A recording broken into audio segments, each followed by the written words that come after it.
procession that included dozens of first responders brought a fallen Jessamine County paramedic back home tonight. Hear from some of his closest friends.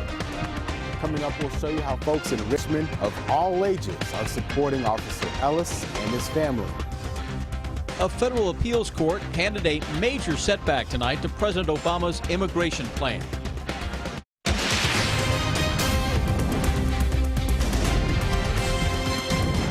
WKYT News starts now with breaking news.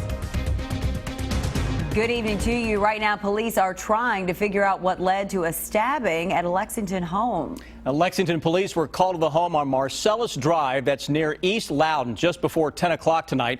This is video from the scene just into our newsroom. Police say a man stabbed his boyfriend and the victim was taken to the hospital with non-life-threatening injuries. They are still looking for the suspect. Keep checking WKYT.com for updates. His friends tell us he went above and beyond to help those in need. And tonight they're remembering a Jessamine County paramedic who died days after being hit by a car while on duty. John Mackey died this morning at UK Hospital. He had been on life support since being injured Thursday night. Tonight, dozens of first responders escorted Mackey's body from the hospital back to Nicholasville. Officer Don shot this video of the procession from Sky First. Mackey's friends and family say his legacy will live on thanks to organ donation. Monique Blair has our top story at 11. The procession started at UK Hospital and ended here at the Betts and West Funeral Home. Dozens of friends, family members, co-workers, and even complete strangers came together to honor the life of paramedic John Mackey. It's just very sad because he was so good at what he did. As the motorcade carrying John Mackey's body made its way across Harrodsburg Road and under the American flag, those honoring the 40-year-old paramedic were moved to tears. Everyone in the emergency services is very broken by what has happened. It just hurts us all. Mackey died Monday morning, 3 days after he was hit by a car while on duty as a Jessamine County paramedic. Mackey's father, Joe Kenny, released a statement shortly after his son's passing, saying in part, quote, "He was extremely intelligent, but instead of pursuing a high-paying career, he chose public safety to care for others. Many people in Jessamine County are alive today because of his calling." Kenny told me his son continued to save lives even after his was cut short because he was an organ donor. I just feel like we all need to continue doing what John would love to do, and that's love each other and just make it a better place, because that was what he constantly strived for, was to make the world a better place. John Mackey's dad, Joe, tells us his son was a loving husband and also a devoted father of 3 children. In Jessamine County, Monique Blair, WKYT. Funeral arrangements for John Mackey have not yet been released. In Richmond, people are preparing to say goodbye to a police officer killed in the line of duty. Officer Daniel Ellis died Friday, 2 days after being shot while investigating an attempted robbery. His visitation will be held tomorrow and his funeral on Wednesday, both of those at Alumni Coliseum on the EKU campus. A procession will follow, which will wind its way through Richmond and onto I-75. Officer Ellis will be buried in Adair County. EKU leaders are making room for the thousands of people who plan to attend the funeral. But we are doing everything we can here from Eastern Kentucky University to support the family and to honor Officer Ellis along with the rest of the community to give him the tribute that he deserves. Officer Ellis's visitation will be from 2 to 8 tomorrow. The funeral will be at 11 Wednesday morning. You'll be able to watch the funeral live on WKYT.com. EKU has also canceled classes between 4:45 tomorrow afternoon and 4:30 on Wednesday afternoon. Tonight, many people in Richmond are showing their support for the officer's family and Richmond Police. A group of Girl Scouts came up with a special tribute for Officer Ellis tonight. And porch lights around the city are lit up tonight in blue. Sam Smith has a story new at 11. Safely rest, God is nigh. Madison County Girl Scouts sang taps, held hands, and formed a circle around Officer Ellis's cruiser. The girls had a lot of questions about what was going on and what they could do to help, so we just came up with the idea to do a friendship circle up here at the Richmond Police Department. The Friendship Circle is a Girl Scout tradition that represents the unbroken friendship between Girl Scouts. We're just looking for a way to support. Now, this wasn't the only display of support this evening for Officer Ellis and his family. Several residents around town have installed blue lights on their homes. We appreciate them and their families for the sacrifices that they often make, and in this case, the ultimate sacrifice was made. Yeah. Others in town are literally showing signs of support.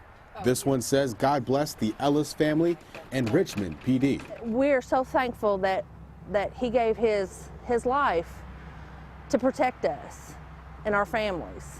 All of these gestures by the community are proof that Richmond residents care about their officers.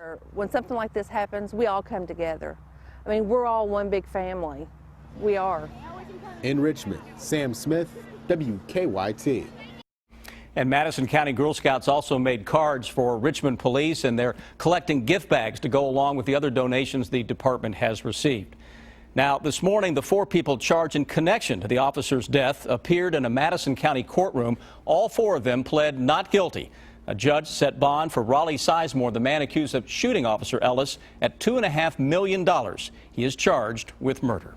It looks like tomorrow's weather will be drier, but our break from the rain won't last long. Chief Meteorologist Chris Bailey has an early look now at your forecast. One of those days where we had some on and off rains across the entire area. A lot of overcast skies, kind of a dreary Monday in the books, and it's on the chilly side too, even late this evening. Thermometers dropping into the mid and upper 40s. 45 cool spot here into Danville.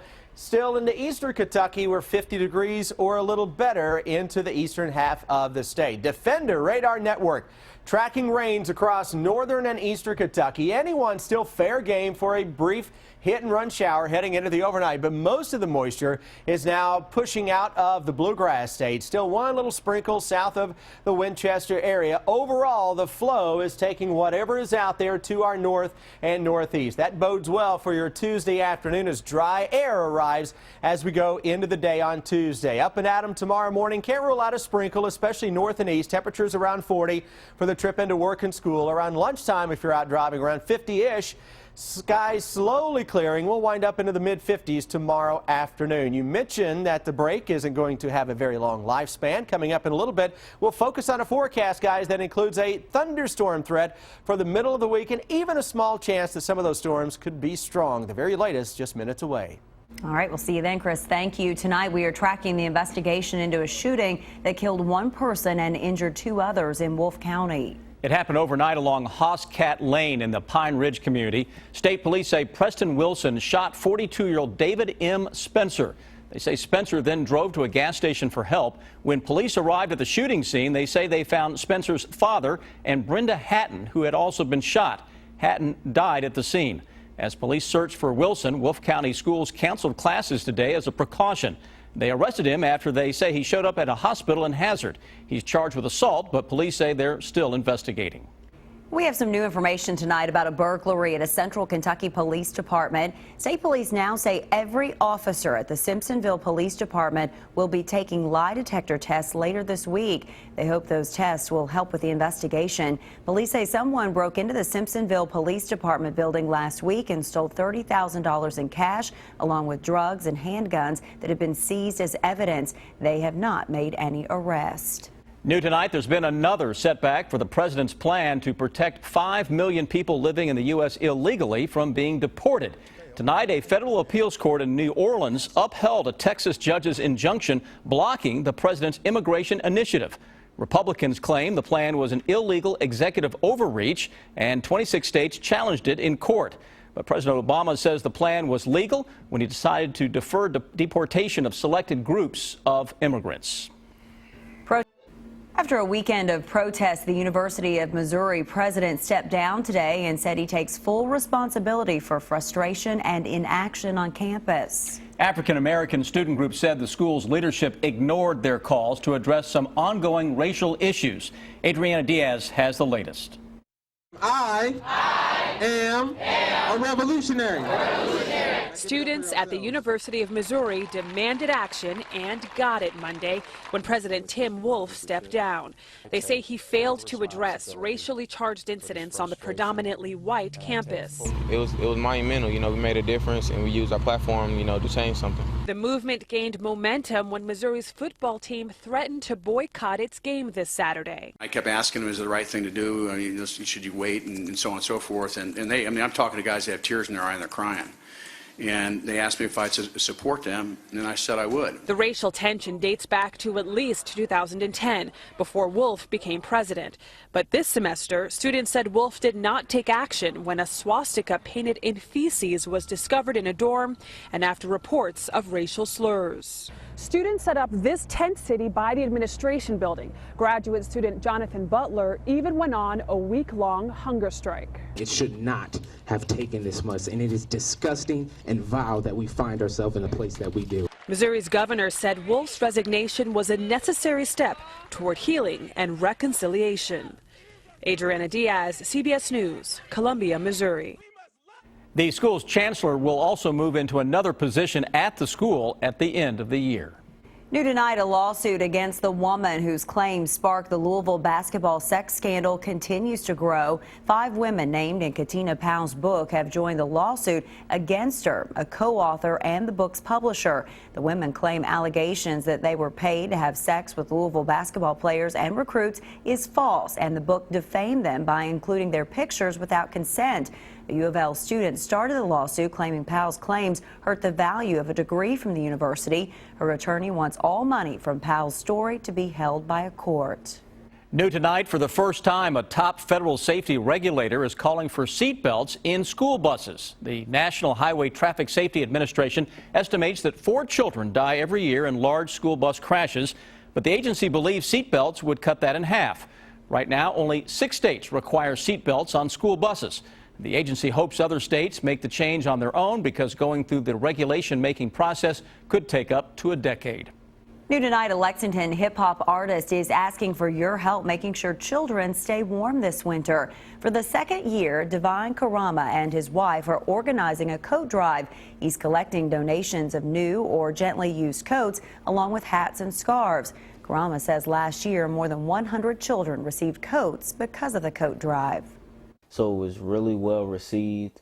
Some of the same people have requested this year. We had some people that just moved to the country. If you know a child who needs a coat, you have until November 25th to sign up with the coat drive. The coats will be handed out the first week of December. We have information about how you can sign up for the program or make a donation. Just go to our website, WKYT.com.